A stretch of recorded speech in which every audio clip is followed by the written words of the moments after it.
男孩把手放在垂死的小鹿身上，然后用另一只手紧紧抓住伤害他的警员。下一秒，警员浑身颤抖，像是什么东西进入身体一般。男孩连通了他与小鹿的精神世界，他感受着小鹿的感受，那种垂死的感觉，一五一十地传递给了他。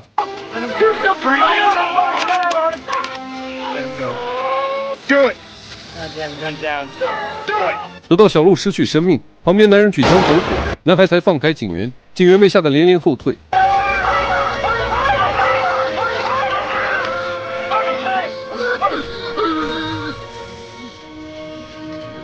此时的男孩像一个天使一样抚摸着小鹿，能看得出来，他心里的那份善良无比纯净。可其他人却把他当作怪物一样看待。仔细看，你就会发现，男孩与正常人不同，皮肤煞白，瞳孔呈粉红色，而且他出生的方式也与别人不同。那是一个风雨交加的夜晚，一个孕妇在雨中奔跑，结果惨遭闪电击中。等她被送到医院时，已经危在旦夕。可去世前，她居然奇迹般的生下了孩子。赶来的父亲看到孩子后瞬间崩溃，因为婴儿长得十分的怪异，他浑身雪白，并且没有一根毛发。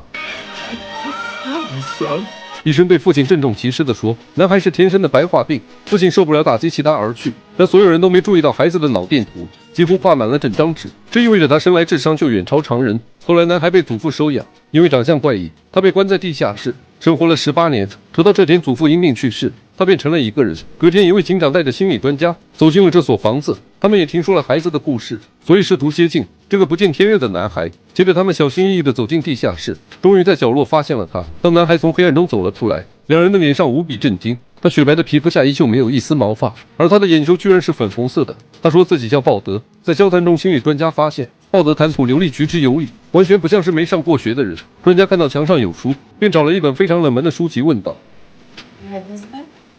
鲍德不仅回答背过了，而且还让专家随便选一页。于是专家随口一说，216页。下一秒，鲍德居然将整个章节全都背了出来。专家越听越惊，不仅一字不差，而且背得十分流畅。更恐怖的是，地下室两侧至少有上千本书。鲍德说他全都能背。专家意识到这个男孩是个天才，但他并不知道，高超的智商只不过是鲍德的能力之一。就这样，鲍德被送进了收容所，这里面都是一些无家可归的问题少年。鲍德刚来到这里，收容所的其他男生就开始嘲笑他的长相，甚至骂他是个怪物。中午吃饭时，一个校霸带人来找他麻烦，校霸不仅骂他像个吸血鬼，并且还拿出一把勺子，逼迫鲍德挂在鼻子上，以此来羞辱他。所有人都在等着看好戏，但没想到这次他惹错了人。只见鲍德毫无波澜地接过勺子，然后用手指轻轻摩擦，接着笑眯眯地把勺子立在了桌子上。就当众人疑惑之际，却发生了神奇的一幕。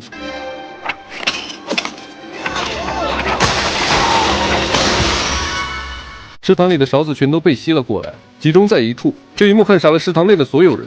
这时的鲍德满心期待同学们的认可，但得到的回应却是厌恶。此时的鲍德也渐渐失去了笑容，没想到他的举动竟让校霸颜面尽失。专家听说后带他去做检查，但检查结果却没有一点问题。专家不想看到这块黄金被埋没，便送给他一副隐形眼镜，让他看起来正常一点。物理课上，老师打开电弧实验道具，但这却引起了鲍德的感应。紧接着，课桌上的聚变灯瞬间爆开，就连他身边的圆珠笔也自动旋转起来。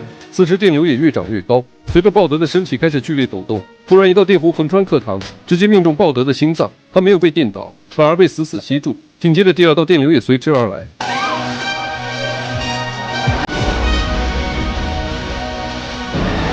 原来这只是他的超能力之一，吸引电流。这一幕彻底颠覆了物理老师的认知。反应过来的老师当机立断，搬起椅子砸毁了仪器，这才停止了这场事故。老师急忙上前查看，当触碰到男孩身体的那一刻，他胳膊上的汗毛居然直接立了起来。接着他感觉一股莫名的力量涌入身体，而他居然感受到了前所未有的享受，甚至久久不能自拔。事后警长去医院探望鲍德，医生却说男孩毫发无损，根本没有被电过的痕迹。鲍德回到学校，已经有无数专家在等着他。一位学者率先开头，他说经过检测，鲍德的智商高到离谱，甚至都没办法将他分类。但你仔细看学者的脸上，更多的是不屑和嘲讽。而此时的他只想回家，可专家却说这些人能帮他，并且要求鲍德先留下来。鲍德无奈的点了点头。此时学者又准备问鲍德一些问题，可鲍德却说 You're here to find out how I cheated. It's the only way you can make sense of it.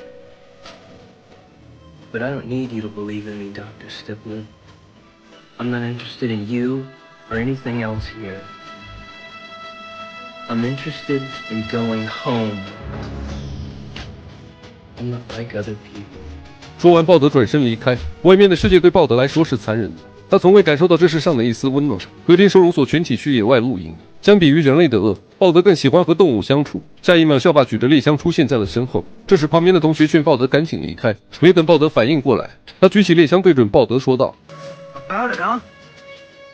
旁边的同学急忙说不要这样，会走火的。可校霸却不为所动。就在千钧一发之际，一声枪响吸引了所有人的注意力。接着他们往枪响的地方跑去，可到了跟前才发现，原来是一头小鹿被残忍猎杀。鲍德看着奄奄一息的小鹿非常难过，但伤害小鹿的警察却自信地说：“我这一枪非常精准，小鹿都不会感受到一点痛苦。”于是就发生了开头的那一幕。事后警长找到了胖警员，询问鲍德对他做了什么。胖警员却说 That's the worst thing I ever felt. It's like I could feel that animal dying. It's like I was a goddamn man. Oh, come on. I swear. Now, I just can't. 得知此事的警长找到鲍德，想请他帮个忙。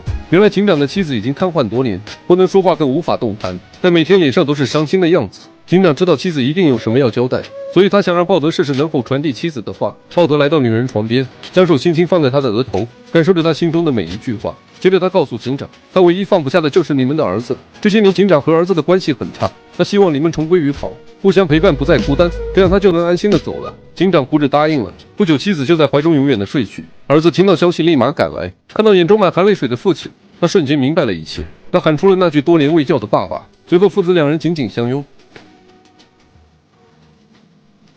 鲍德看着楼下温馨的一幕，满是羡慕。鲍德是天使，为人间排忧解难。然而警长爱人的死却被众人认为是鲍德干的，他们无法理解鲍德的能力。可就在这时，一个女孩主动和鲍德搭话，她是这个学校唯一不歧视鲍德的人。原来温柔一直就在自己身边，但她牵女孩手的方式很特别，她让女孩手掌朝上，自己只用手指微微触碰。当双手连接，女孩瞬间感到一丝电流穿过身体。原来这是男孩的特殊能力，心灵传递。现在他们能看到彼此心中所想。他们如同两个相识多年的知己，开始诉说着对方的心事。就在女孩慢慢靠近时，她的父亲突然出现，叫住了他们。他扯住鲍德的衣领，专家见状急忙往过跑。女孩的父亲大骂鲍德是个混蛋。这时专家过来要求放开鲍德，女孩的父亲碍于情面，也放开了鲍德，但临走时却撂下狠话。Is that your expert opinion? You keep that thing on a leash, or I'll slap a lawsuit on that state zoo that'll shut it down so fast it'll make your head spin. 然后便带着女孩离开。就这样，鲍德爱情的火苗还没燃起就熄灭了。回到收容所后，鲍德开始收拾东西，准备离开这个不属于他的地方。出来时路过收容所的体育馆，鲍德被里面的声音吸引。校霸和几个同学在打球，鲍德羡慕他们能自由自在。卫生间有个帅气的男生，他的皮肤和头发让鲍德无比向往。然而下一秒，他就被发现了。他想离开这里，却被校霸一把拿走帽子。接着他把鲍德拉到外面，脱光衣服后，一脚踹进水坑。鲍德被拉起来后，校霸又凑到耳边说道 You really think you like that? Sounds you think freak show? 结果逼得鲍德当场爆发，体内的能量瞬间将同学们炸飞。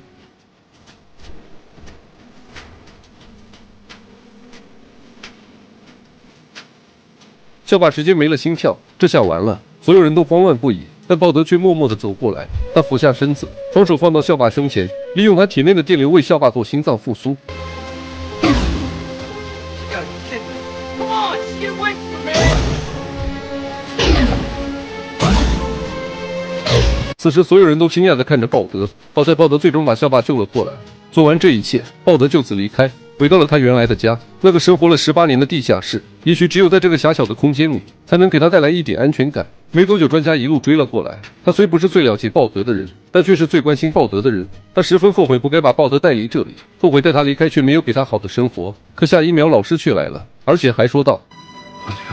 出来后，警长和警员也来了。因为校霸的事，上司要求警长带鲍德回去审问。可他与鲍德四目相对时，这一刻他有了决定。他把警员拉倒一旁，说道 Why don't you hit the road, Harvey? Do what? I said get the hell out. 可警员并不打算放鲍德离开，他抢过警员手里的对讲机，扔到老师手里，老师顺势扔了出去。警长选择放鲍德离开，鲍德的善良也终归换来善良。而此时天空中突然传来雷声，鲍德似乎感受到了什么，像是受到某种召唤。接着鲍德往远处奔去，他迎着乌云展开双臂，露出的雪白皮肤就如同那纯洁的心灵，似乎苍天也感应到了他。接着降下一道闪电，将他与天相连。使得他宛如一头雄鹰，前方就是他的归属。最后，鲍德的身体发出耀眼的光芒，化为一道彩虹，消失在了所有人眼前。也许他本就是上天的孩子。18年前是一道闪电，带他来到人间。18年后，他以同样的方式离开。有人说他是下凡历劫的天使，也有人说他看透了人间的丑恶，最终变成闪电，存在于世界的每一个角落。好了，电影到这就结束了。喜欢点赞关注，我是狗蛋，我们下期见。